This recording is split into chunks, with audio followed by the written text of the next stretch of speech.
Welcome, Catherine. I'm so happy to have you on our Transformative Conversation series.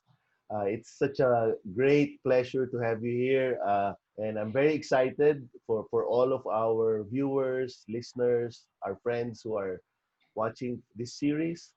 I'm very happy to have you here with us, and let's just get down to it. Catherine, would you like to say hi to the audience? I will. Hello, everyone. I'm Catherine Chevallier.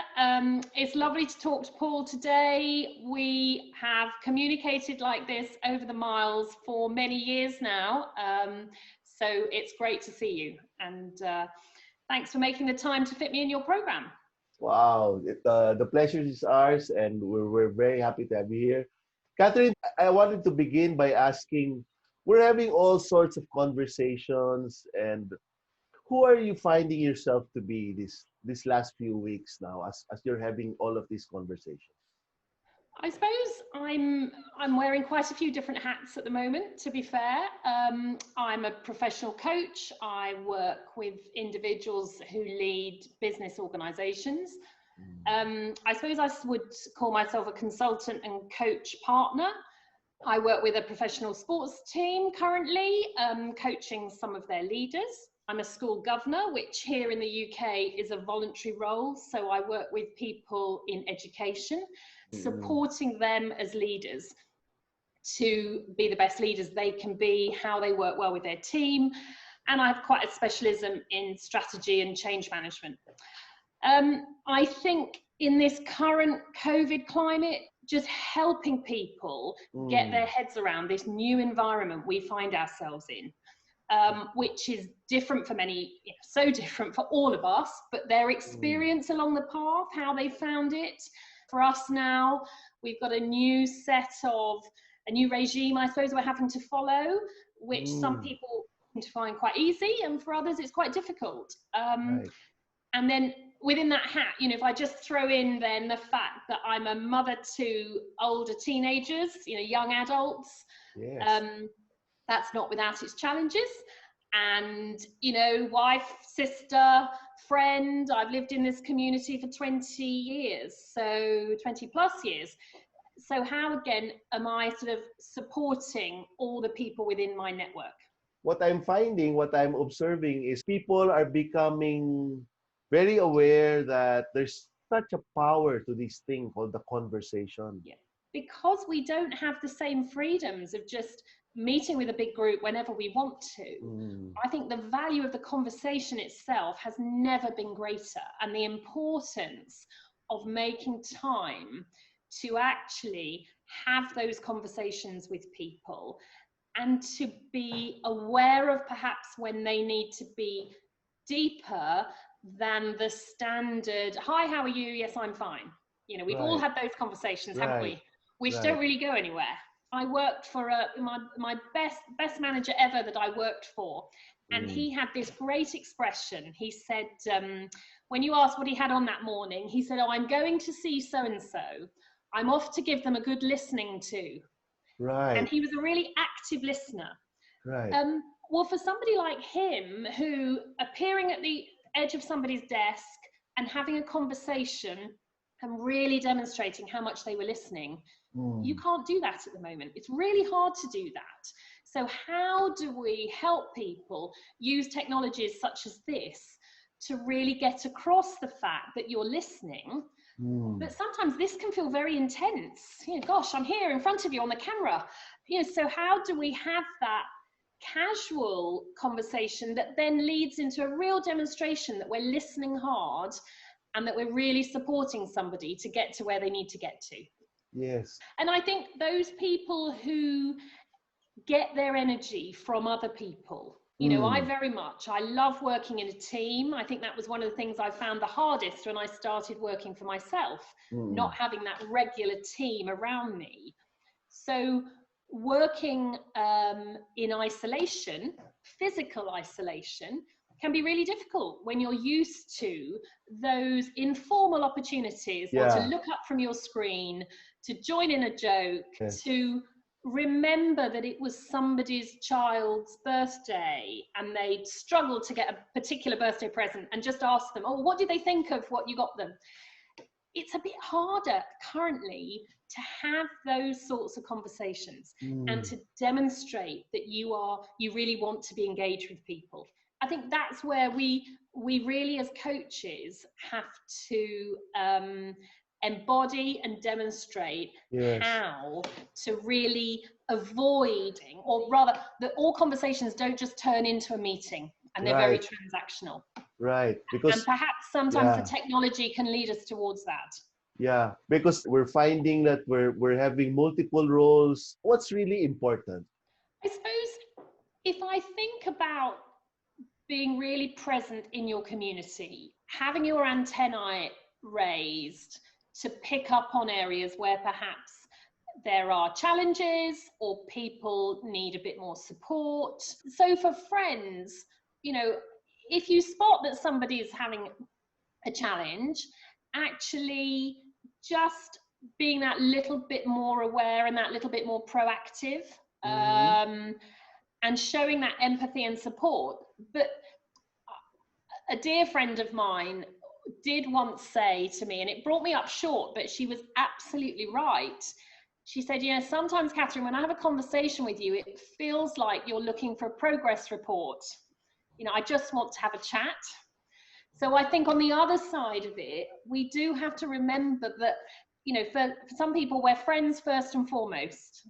And we have to really read that conversation well to check whether they are in a position that they want to be pushed a little bit to get somewhere, or whether they just want a good laugh, a chance to reminisce, a chance to, you know, share, to go over and share some experience you shared from some years ago.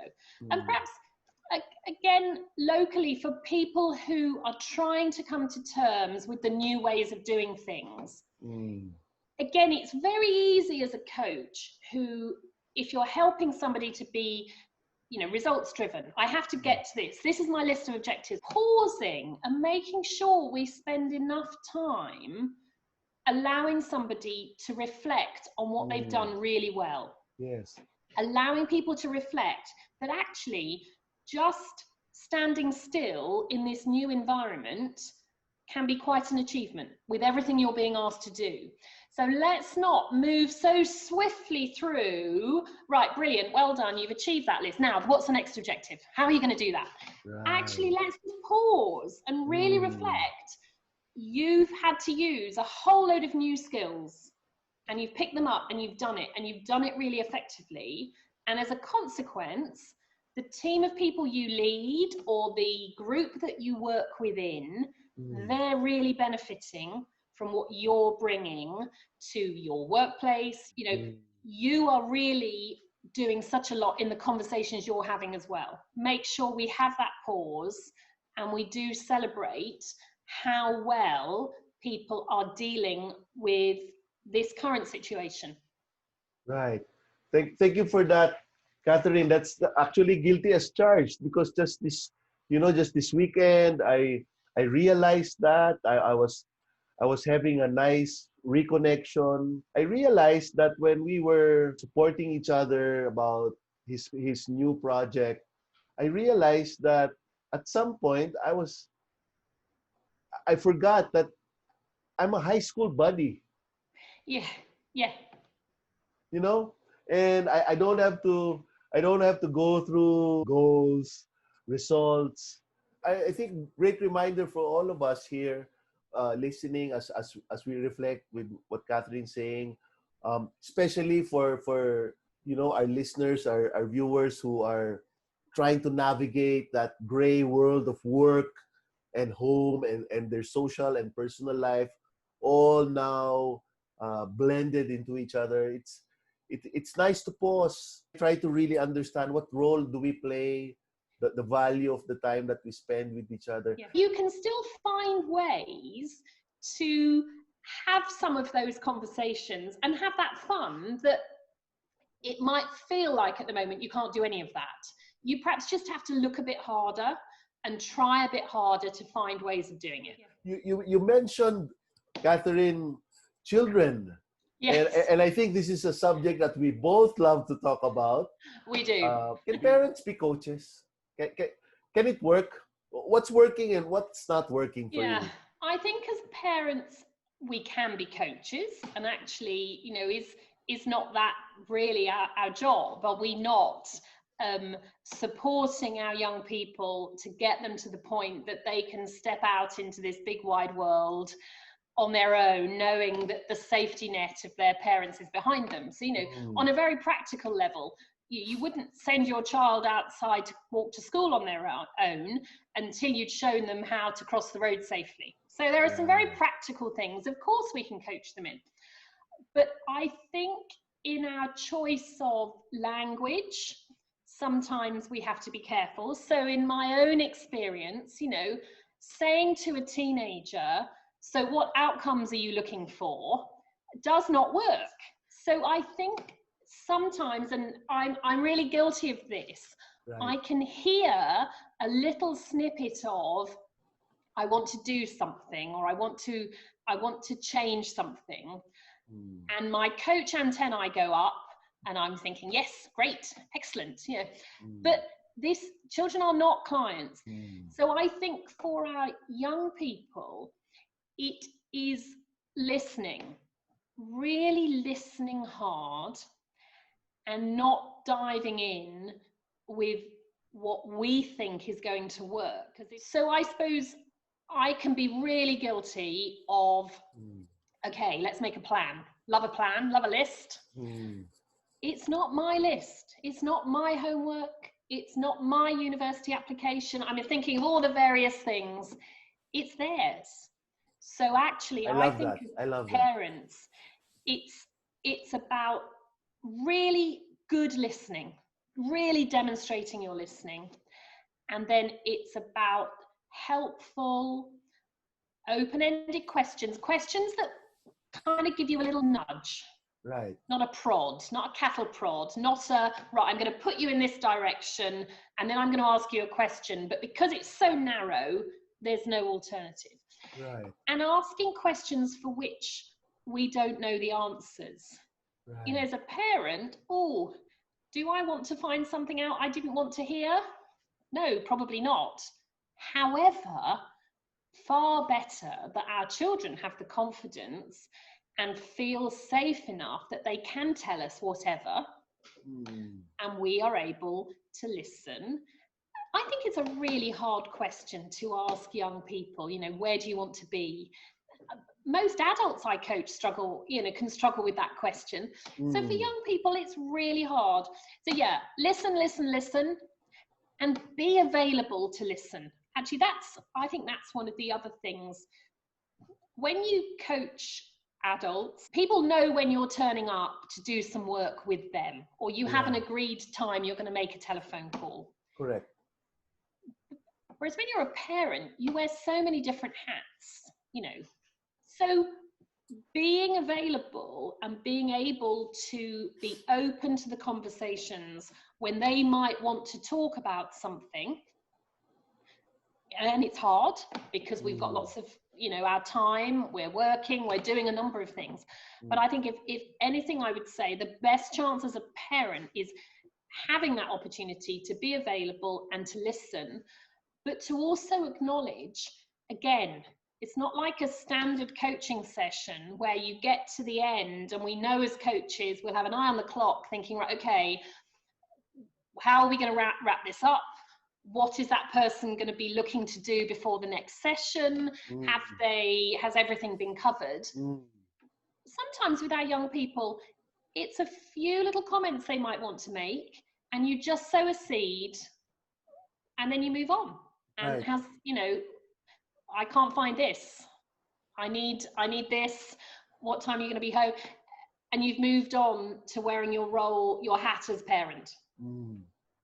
As coaches, Mm. we know the value of conversations. We know how vital they are.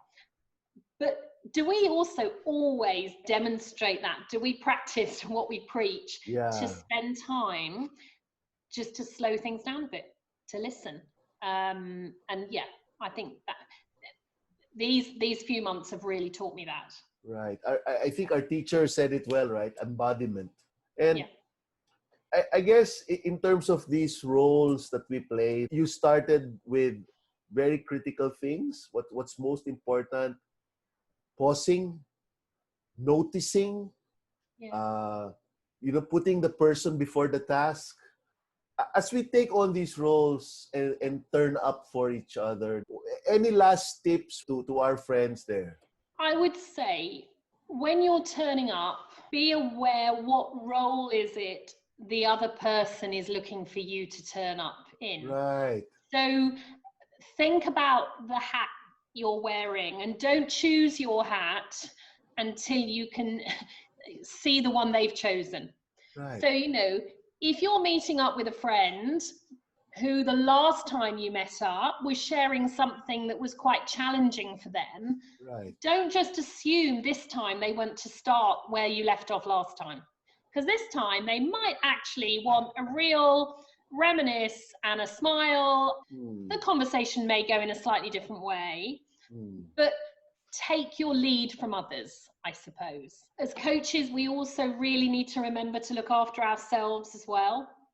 We need to recognize that we might need to offload to people sometimes. If you're a coach, make sure you do have a group of people you can offload to, you can share things with. You can talk about the fact that actually something you tried hadn't gone as well and you'd like to do it differently next time or experiment. But yes, don't go into every conversation with a preconceived idea of what the other person wants to talk about or where they want to get to. Yes. I think that question of who do you want me to be? We have to demonstrate those different roles we can play to support people. But yeah, I think actually having that honesty to say, who do you want me to be, can be really helpful. Fantastic. This very special conversation about the roles we play as we engage in this type of conversation has been just such a blessing.